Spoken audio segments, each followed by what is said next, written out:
Once the most powerful person in the world, known as Marcus Aurelius, endeavored to live by the principles of virtue and stoicism. Unlike many Roman emperors, he did not indulge in many of the pleasures available to them, such as reveling in wine and watching sadistic games in the Colosseum. Marcus Aurelius sought to fulfill his destiny to serve humanity and thus strive to not be distracted by unnecessary concerns.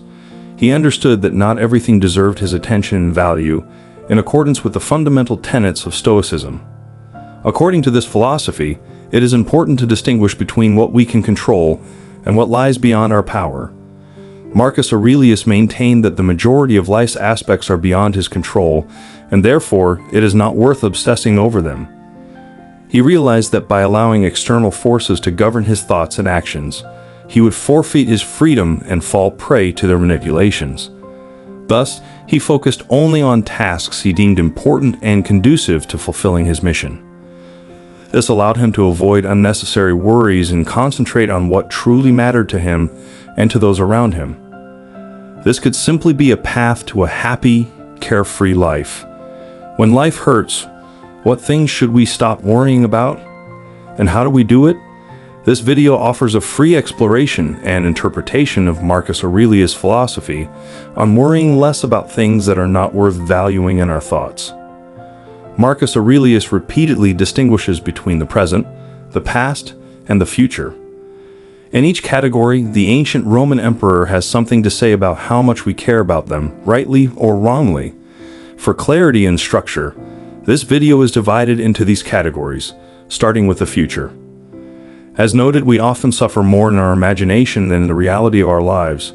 This means that our thoughts about the future are the source of our suffering. When it comes to the future, our imagination often runs wild, inventing numerous scenarios of what might happen, most of which will likely never come to pass. In advance, we ponder how we will cope with possible outcomes, whether it's what the future holds or how events will unfold in our lives. Sometimes what we expect does happen, but in many other cases, fate surprises us with events we couldn't predict, for better or worse. For example, we could spend years preparing for a well-deserved retirement that never materializes until the first day of our golden years, or receive a diagnosis of terminal cancer that gives us only a few months to live. The possibility of such events causes many to constantly worry. The best might happen, but so could the worst. What if World War II breaks out? What if I lose all my money? These unfavorable consequences are possible, but should we worry about them in advance as we do every day? Until they happen in the present, we cannot deal with them because these events simply do not occur. They exist only in our thoughts. The future only troubles us because we think about it, as it doesn't exist outside our minds. If you, like me, are grappling with terminal cancer, what's stopping you from living today and savoring every precious moment of your life? Stand tall, regardless of what you're going through, whether it's something minor or something monumental. Put on your best shoes and live for the moments that will be remembered long after death. Marcus Aurelius wrote that it's not the weight of the future that burdens us, but the weight of the present. It's not the future that hurts us, but how we cope with it in the present. The misfortunes of the future happen in the present, and ironically, the future doesn't unfold in the present because when we encounter it, it's already present. Worries about the future plague us right now at this very moment when we dwell too much on future events. Eventually, life begins to cause pain because we suffer from them in our imagination, allowing them to dictate our present. So what did Marcus Aurelius say about worrying too much about the future? Firstly, let's consider the following quote: "Never let the future disturb you. You will meet it, if you have to, with the same weapons of reason which today arm you against the present." He noted that if you could handle the present, you could also handle the future. He told himself not to imagine everything that could happen, but to focus on resolving the situation he was currently living in. When he concentrated on the present, he realized he could endure it.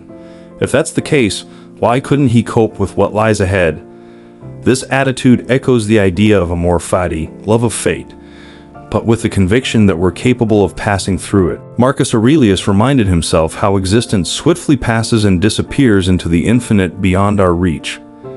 The past, as well as the future, is the realm where we cannot act. What's gone is gone, And if we don't invent it, Marcus Aurelius declared, remember that man lives only in the present, in this fleeting moment. His whole life is in the past, and whether it was long or short, it's just a small fragment of time on this earth where he resides. Despite the narrowness of our lives, confined to the present moment, we often become overly preoccupied with those areas that are not real and inaccessible, namely the future and the past. Marcus Aurelius said that the past means nothing and is indifferent to the present. It's not that events that occurred in the past don't impact the present or that we can't learn from past events. It's just that we can't work with the past because it's beyond our reach. Often, our memories of the past are clouded, and the ways we try to verify what exactly happened offer two different perspectives, either of ourselves or of others. Thus, not only is the past unreachable, but our memories of it are likely inaccurate. Nevertheless, we still concern ourselves with past events, often replaying them in our minds, reliving the pain they caused us.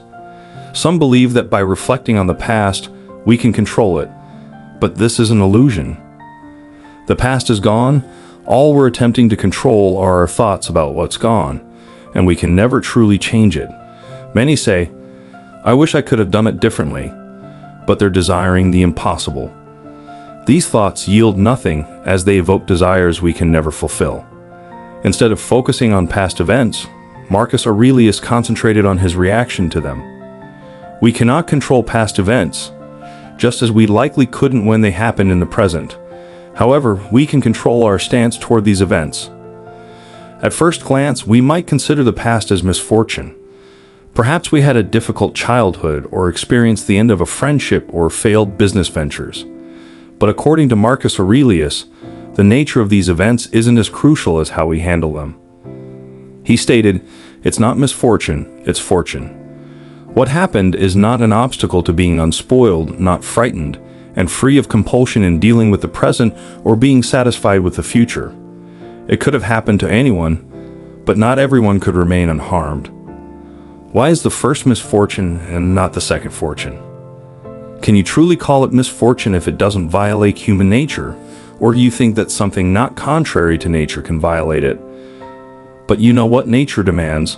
What happened prevents you from acting justly, generously, wisely, honestly, modestly, and openly, all the qualities that allow a person to realize their nature. Interestingly, Marcus Aurelius doesn't completely dismiss the value of the past. He believed that we can learn from it. Observing its rhythm as things come and go, repeating themselves, allows us to extrapolate into the future, a narrow field accessible from the present. We can look at the infinite chasm of the past and the impenetrable darkness of the future. Marcus Aurelius urged us to focus on what was under our control now. But even when we let go of the past and minimize our worries about the future, we may still concern ourselves with things that don't deserve our worry, what's happening involuntarily in the moment. When everything doesn't go as we desire, we're inclined to anger, sadness, or depression. But according to Marcus Aurelius, emotional turmoil over what the present brings is futile. Just as the world around us unfolds beyond our grasp, it's how we react to it that matters. However, we're typically troubled by what we dislike about what's happening or what we desire isn't happening. Marcus Aurelius said that we shouldn't fight against what we're compelled to do. He likened people battling with the present to pigs struggling and squealing when they're sacrificed. It's futile because we can't avoid or know what the future holds for us. We can't stop people wanting to wage wars, prevent natural disasters, or halt aging. Similarly, we shape our lives, but there's no guarantee that the people who attract us are also attracted to us, and we're unsure if everyone has equal opportunities in life. It's simply impossible. We become angry because we lack what we desire and sad because we encounter what we dislike. Thus, the present moment turns into a pit of despair, where we cling to the illusion of the future, fearing to lose what we have. On the other hand, we allow the future to control us. But with our total involvement in everything around us, often we fail to see what's truly under our control, our choices, actions, and opinions. Marcus Aurelius viewed the law of nature as our teacher. If we run from it or feel resentment or anger, we become deserters and fugitives. We must accept the ways of nature, embrace them, and focus on solving them rather than wasting our energy experiencing revulsion or attachment to our circumstances. One way to embrace the present, as he wrote in the 7th book of his Meditations, is to assert that we should focus on what we have rather than on what's lacking. Regard what you don't have as non-existent. Take a look at what you have, at what you value most, and consider how you would want it if it were not there. But be careful not to feel so satisfied that you begin to overvalue them to the point where you would be upset to lose them. However, accepting these circumstances can be difficult, especially when we face significant difficulties, and life gives us lemons repeatedly. We ask ourselves, can't we catch a break? But for Marcus Aurelius, hardships and life problems are not an excuse to behave like pigs. He argues that it's an opportunity to demonstrate virtue.